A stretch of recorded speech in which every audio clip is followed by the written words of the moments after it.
Welcome back to another video. Today, I want to walk you guys through my most recent music festival project for the Ostrich Festival here in Arizona. I'm going to talk to you guys about my thought process for this video and dive deep into the edit and show you guys how I organize my timeline, everything from music, my shot selection, sound effects, editing inspiration ideas, and my video proposal for filming this whole entire festival. So there's a lot to go over, but first, let's check out the edit.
So to start things off, I want to show you guys how I organize my timeline because at least for me, organization is so important for me to have a quick turnaround time. So before I even put any clips in my timeline, I organize my folders here so then I have everything for every file that I'm going to be importing. So as you can see here, the Ostrich Festival was 2 weekends. So I have both the weekends in a separate folder for my sound effects, folder for effects, transitions, folder for nested clips. So again, when I mean you have to be so organized, I really mean you have to organize everything well, at least for me. So when I click in the weekend 1 folder here, you can see that it's still organized by day 1, day 2, and day 3. And even when you click inside of these folders, there's still more folders to where ones of just the concert, ones of just clips of the crowd, ones of just random stuff when I was walking around the festival, things that I thought would look cool for a clip, a folder for the carnival shots, all the attractions. So either a day or 2 after the event is over, that's when I go into my hard drive and I start organizing all my clips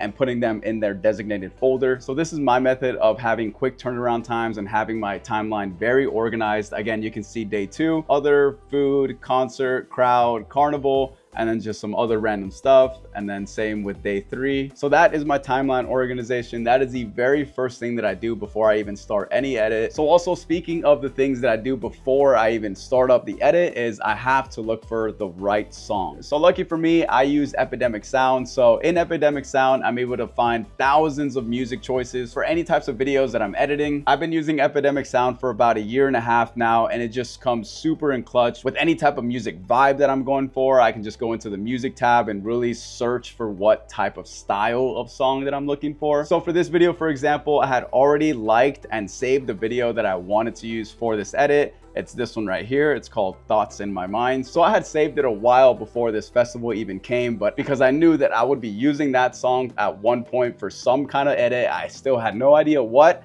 I just really loved it, and I was like, I want to use it at some point. So that is where Epidemic Sound also comes in clutch. Especially if you don't have something like Epidemic Sound, it can be so frustrating to find the right song because you're looking all over for music. Trust me, I've been there. You don't want to go through that. It's such a headache. So now after we have the timeline organized and we have the music that we want, now it's actually time to start piecing together all the clips that you want to have in your edit. So for this video in particular, I did have a video that I did get some inspiration out of. It was this one right here. It was the 2022 EDC Las Vegas recap. This video, when I started watching it, I really loved the whole vibe of the video. I loved the music choice that they put. And then some of the edits in this video I really liked. So I also try to recreate it in my own way. So that also helps me just before I start up an edit is I just research just some other videos that other people have made and start getting a little vibe of the type of style that I want to go for my video. So now that I'm at this point, my timeline is organized. I found the right music. I have some inspiration for this video. Now I'm starting to piece together how I want this video to look. So at this point, now you can start adding your clips onto your timeline. So what I do is I make a whole new sequence in my timeline. I label it here additional clips. So when I open up this timeline here, you can see there's a bunch of other clips. So these are just other clips that when I was looking through my footage, I was looking at these and I just thought these were good clips to use. So all of these clips here are ones that I thought were good enough to be in the edit. Of course, this is what's left over. Beforehand, it was a lot longer, a lot more clips cut together. So then these are all your clips, you cut them out, and then this is where you start piecing together your final edit. So now that all the pre-editing work is done, now it's time to dive deep into the edit and talk to you guys about my thought process for this video.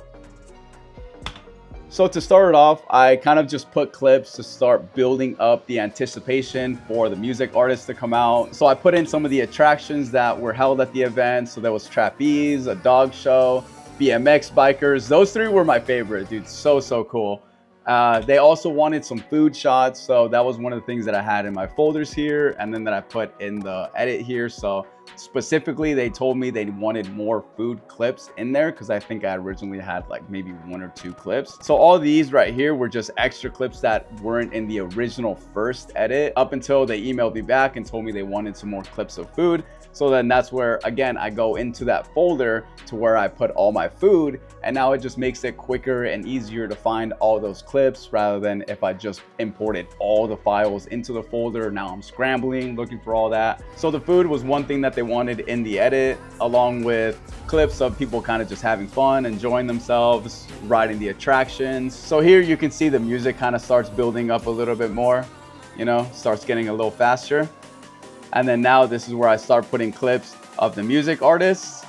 And then that beat drop, I wanted to have something really cool that would have the person want to keep watching after the beat drop. So this is what I came up with, was just something that was super unique, something that looked cool on video. I had to put in a video of the Tucanes. Those guys, dude, their concert was crazy. Let me just say that. We had Young Gravy, we had some other music artists, Winona.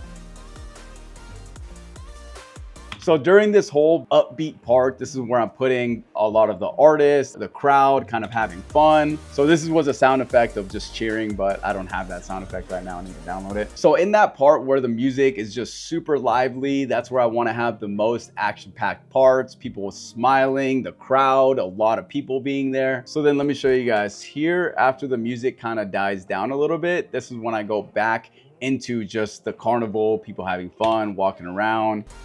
So let me put that up. So music died down a little bit. So now I'm just putting more clips of kind of everything that was going on at the festival. And then end off the video, it was just some more clips of the artists plus their logos at the end. You guys can't see it here. I show them here. They're gonna be out here. And then the logos at the end. I wanted to have a clip of the organizers and the artists on stage. So when I was filming this one was one where I specifically knew that I wanted to have in the edit and was a final clip of the video. So I kind of used that as like the transition into all the rest of the logos coming out. And I just thought that was a super cool ending. So for the Ostrich Festival, there was about 12 artists that were gonna be performing live during the 2 weekends. So as you can see in the video, I really only had about 20 to 30 seconds to put as many artists that I could into the video for the 1 minute time length that the video had to be. So speaking of time length, I want to go over my proposal that I sent to the entertainment company that hired me to film the whole festival. So when it comes to filming this whole festival here, of course, I want to put in my time that I'm going to be out filming, the batteries that I need, the memory card space. So I want to keep that all in account when I'm pricing for just the filming part of it. And then as for the video edits for this whole festival, I told them that I could do 6 recap edits and then 1 horizontal recap under 1 minute 10 seconds. And then 5 additional clips that I would just send over to them. So yeah, this one I think is the 3rd festival edit that I've done. This one is by far one of my favorites. Let me know what you guys think. Comment down below your thoughts. I hope this video gave you guys some insight on how I edit my timeline and how I start my whole process of creating a full festival video with multiple days, hundreds of clips. There was probably like 500 clips that I took in that whole 2-week span. I think it was like 280 gigabytes total. But anyways, I hope you guys all enjoyed the video. There's a lot more events coming up this year that I'm super excited to film. Be sure to hit that subscribe button. If you're not already subscribed, hit the like, bell notification so you don't miss out on any videos. And I'll see you guys in the next one. Peace.